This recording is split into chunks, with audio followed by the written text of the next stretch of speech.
नमस्कार, good evening, शुभ संध्या दोस्तों। स्वागत है आपका अपने ही कार्यक्रम स्पोर्ट्स स्कैन में। खेल जगत की तमाम खबरों को समेट कर लाए हैं। 15 मिनट पे उन पे चर्चा करेंगे और उसकी जानकारी तो देंगे ही। स्वीकार कीजिए लवलीन निगम का नमस्कार। और खेल खबरों पे चर्चा के लिए आज हमारे साथ स्टूडियो में मौजूद हैं वरिष्ठ खेल पत्रकार सचिन। नमस्कार, स्टूडियो में आपका स्वागत है। धन्यवाद लवलीन। तो सचिन, आज भारतीय जिम्नास्ट दीपा कर्माकर ने संन्यास की घोषणा कर दी है। एक ऐसी जिम्नास्ट जिसने इस क्षेत्र में भारतीय खिलाड़ी कुछ कर सकते हैं वो पहचान दी। जी बिल्कुल, निश्चित तौर पे देखिए, अभी तक हमको जितने भी खिलाड़ी मिले हैं और सभी खेलों में, उसमें जिम्नास्टिक में वो हमारे लिए वैसे ही हैं जैसे क्रिकेट में हमारे लिए सचिन तेंदुलकर हैं। तो निश्चित तौर पे उनका योगदान काफी बड़ा है। और रियो में जिस तरह से वो चूकी थी पदक से, चौथे स्थान पे रही और वो पदक से चूक गई, तो उससे लगा था कि मतलब भारतीयों को कि एक पदक ऐसे खेल में आ सकता था जिसमें हमारा कहीं कोई भी नाम लेवा नहीं है।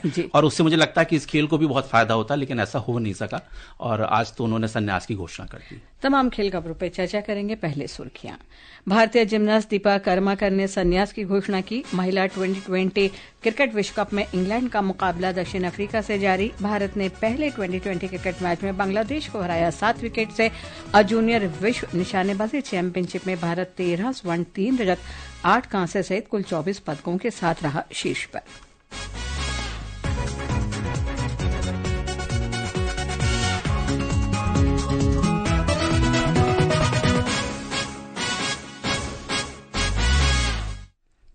भारतीय जिम्नास्ट दीपा कर्माकर ने संन्यास की घोषणा कर दी है। सोशल मीडिया पोस्ट में इसकी जानकारी देते हुए उन्होंने अपने प्रशंसकों को धन्यवाद दिया। दीपा कर्माकर की क्या उपलब्धियां रही, उनकी जानकारी लेते हैं शशांक से।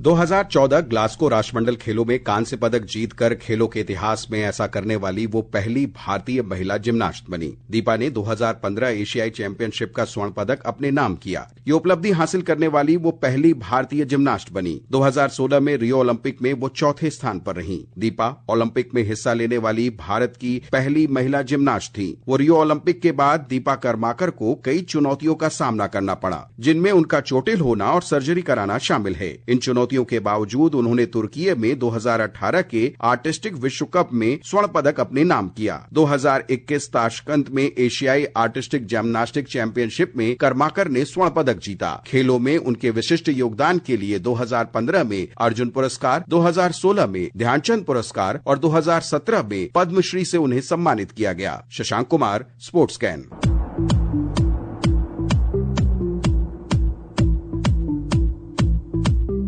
जिम्नास्ट में उनके बाद कोई एक ऐसी खिलाड़ी आई नहीं जिसको हम जी बिल्कुल, आप सही कह रही हैं कि बाकी खेलों में तो अमूमन ये देखने को आता है कि वो खिलाड़ी अगर कोई बड़ा खिलाड़ी निकल के आता है तो एक परंपरा सी बन जाती है। फिर पीछे एक कतार हमारे पास हम कह सकते हैं कि दूसरी पंक्ति के खिलाड़ी हमारे पास आने लगते हैं, जैसे बॉक्सिंग में देखने को मिला या शतरंज में सबसे बड़ा उदाहरण है। और खेलों में भी, बाकी खेलों में भी इसी तरीके का कुछ रहता है। बैडमिंटन है सबसे बड़ा उदाहरण। तो लेकिन ये मुझे लगता है कि कुछ ऐसा खेल है क्योंकि इसमें थोड़ी तकनीक की भी ज्यादा जरूरत है। फिर ये शायद सब जगह संभव भी नहीं है इसको खेला जाना। तो इस वजह से भी मुझे लगता है कि इसमें कोई खिलाड़ी अभी तक हमें उस लेवल का नहीं दिखाई दिया जिस लेवल की खुद दीपा कर्माकर थी। और अभी वो मात्र 31 साल की थी, लेकिन मुझे लगता है कि किसी भी जिम्नास्ट का जो कैरियर है वो छोटा ही होता है। और अगर वो इतने साल तक वो टिकी रही 25 साल तक जी कुछ दिक्कतों के साथ, तो ये भी एक बड़ी उपलब्धि है। फिर एक उनके बारे में बड़ी दिलचस्प बात यह है कि वो फ्लैट फुटेड थी और उनके बारे में बहुत कम उम्र में ही, जब वो बहुत छोटी थी और खेलों में आना चाह रही थी, तभी उनके बारे में ये कह दिया गया था कि वो शायद जिम्नास्टिक नहीं कर सकेंगी। लेकिन देखिए उसी खेल में आई और उसी में उन्होंने जो है इतना मतलब नाम कमाया और अपने तरफ, और जो भारत के लिए जो भी जितना भी अंतर्राष्ट्रीय मंच पे वो कर सकती थी अपने संभव, वो उन्होंने करके दिखाया। तो ये एक बड़ी प्रतिभा उनमें, बिल्कुल विलक्षण पहली भारतीय महिला जिम्नास्ट बनी। बहुत सारे उन्होंने इतिहास रचे और जिम्नास्ट में उनको हमेशा हम याद करेंगे क्योंकि उन्हें बहुत उपलब्धियां हासिल की। शारजा में बात करते हैं महिला 2020 क्रिकेट मैच की, जहां इंग्लैंड का मुकाबला दक्षिण अफ्रीका से हो रहा है। टॉस जीतकर दक्षिण अफ्रीका ने पहले बल्लेबाजी करने का फैसला किया और शायद 18 ओवर हो चुके हैं सचिन, और 4 खिलाड़ी आउट हो चुके हैं, 102 रन। हाँ, लेकिन अभी तो लग नहीं रहा है कि बहुत कोई बड़ा कोई टोटल दे सकती है दक्षिण अफ्रीका। हालांकि मुझे शुरुआत में लग रहा था कि दोनों लगभग बराबर की टीमें हैं, ये भी एक अच्छी टीम है जीत के जी बिल्कुल, और ये दोनों टीमें ही जीत के आई हैं, तो एक अच्छा मुकाबला होना चाहिए। लेकिन 18वें ओवर तक जो रन संख्या है वो कोई बहुत बड़े टोटल की तरफ जी, तो मुझे लग रहा है कि कहीं ऐसा ना हो कि इनके रन जो है वो बोर्ड पे कम पड़ जाएं कि इंग्लैंड के सामने, क्योंकि वहां पे भी कुछ अच्छी बड़ी खिलाड़ी हैं और खासतौर से कप्तान हैं जो हितर नाइट हैं, वो खुद अच्छी खिलाड़ी हैं। तो ये एक देखने वाली बात है, और कि उस मैच का वो मतलब कह सकते हैं कि वो उस ऊंचाई को नहीं गया जिसकी खेल उम्मीद की जा रही थी कि एक चैलेंजेबल टारगेट जी बिल्कुल। अभी 4 खिलाड़ी जैसे हमने बताया आउट हुए, 103 रन है, तो देखते हैं कितना टारगेट जाता है। टूर्नामेंट में कल शाम 7:30 बजे ऑस्ट्रेलिया के सामने होगा न्यूजीलैंड की टीम। आकर्षिता की रिपोर्ट सुनते हैं।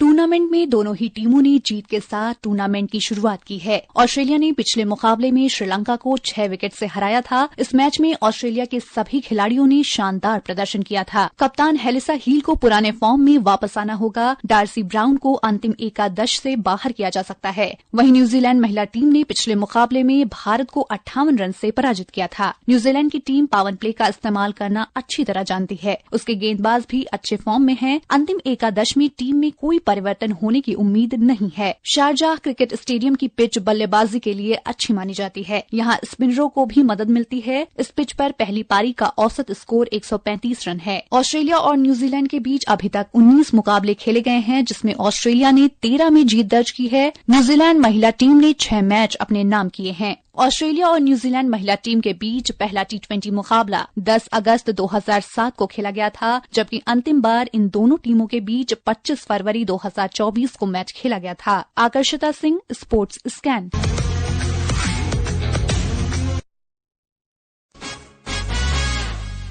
तो दोनों मजबूत टीमें देखा जाए, ऑस्ट्रेलिया न्यूजीलैंड, जैसे पुरुष में टीम में होता है कि एक अच्छा मुकाबला जरूर देखने की हम उम्मीद कर सकते हैं। निश्चित तौर पे, और हमारे लिए महत्वपूर्ण भी है लवली, क्योंकि हम इसी सेम ग्रुप में ही हैं और हमने सिर्फ अभी एक जीत दर्ज की है। हम हार चुके हैं न्यूजीलैंड से। जी, न्यूजीलैंड से हार चुके हैं, लेकिन हमें अभी ऑस्ट्रेलिया से खेलना है। तो हमारी एक मतलब सबकी नजर रहेगी कि ऑस्ट्रेलिया कैसा करती है।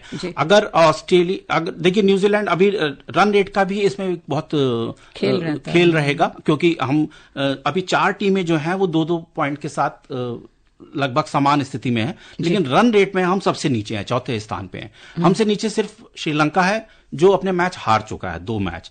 तो उस हिसाब से देखें तो रन रेट को अगर हमें बेटर करना है तो एक तो हमें अच्छे तरीके से मैच जीतने होंगे, कन्विंसिंग विन चाहिए, और दूसरा ये हमें चाहिए कि दूसरी टीमों के भी ऐसे ही मैच हों कि अगर मान लीजिए न्यूजीलैंड ऑस्ट्रेलिया को हराए तो इस तरीके से बुरी तरीके से धो दे कि उसका रन रेट गिर जाए।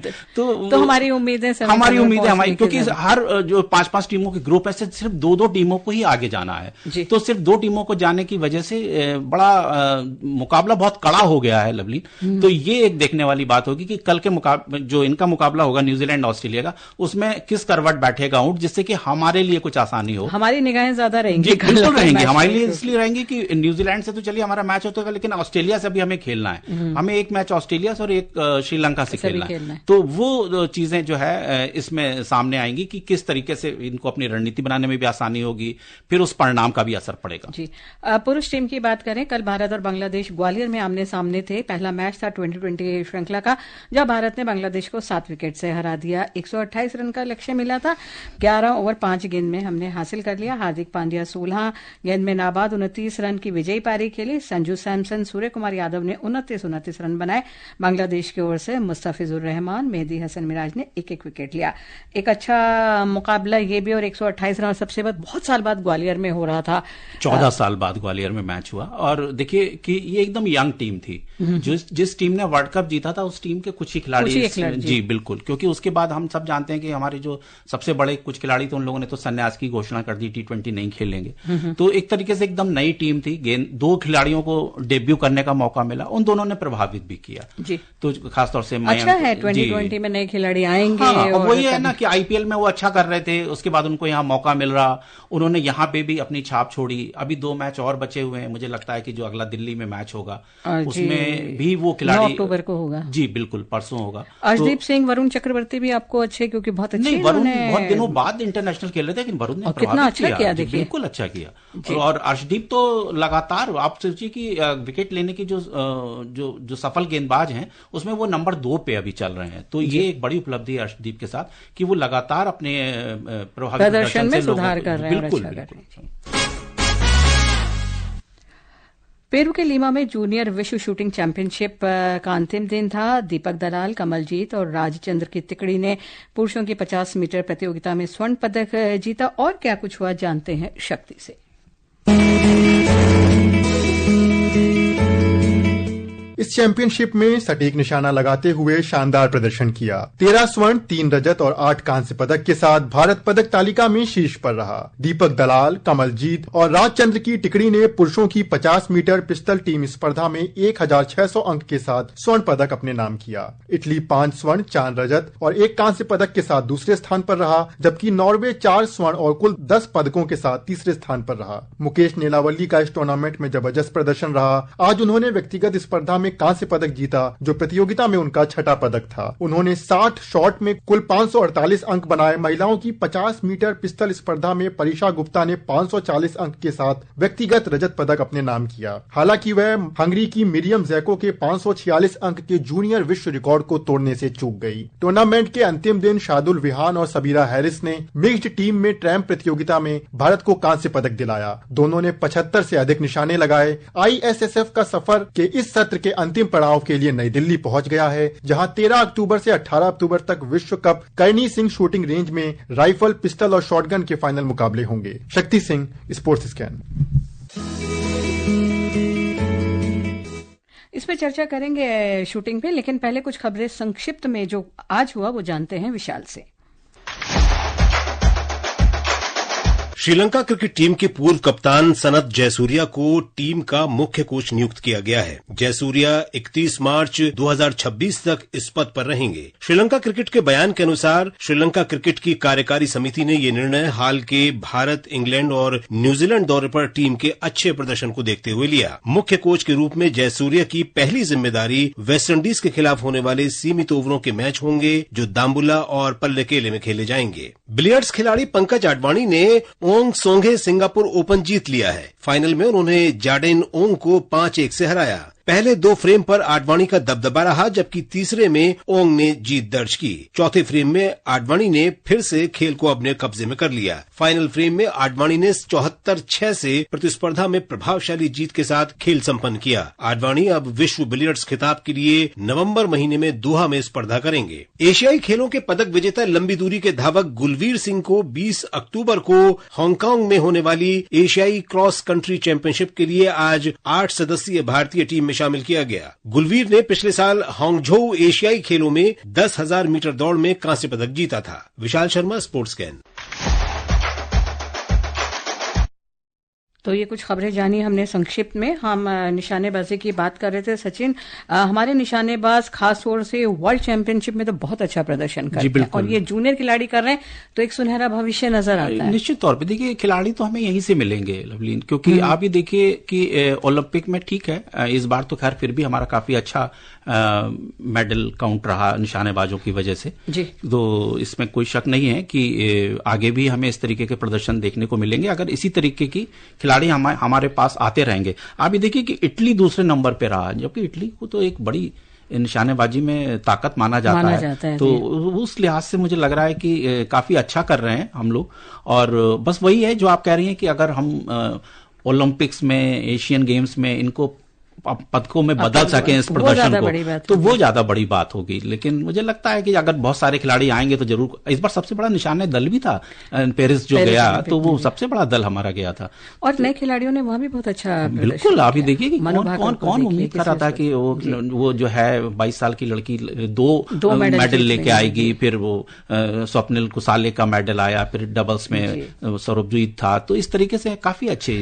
समय नहीं है सचिन इस चर्चा को आगे बढ़ाएं। अब हमारे हमारे स्टूडियो में तमाम खेल खबरों पर चर्चा हुई, इसके लिए बहुत बहुत धन्यवाद। धन्यवाद लवली। और लिसनर्स, हम कल फिर मिलेंगे। फिलहाल शुभ रात्रि।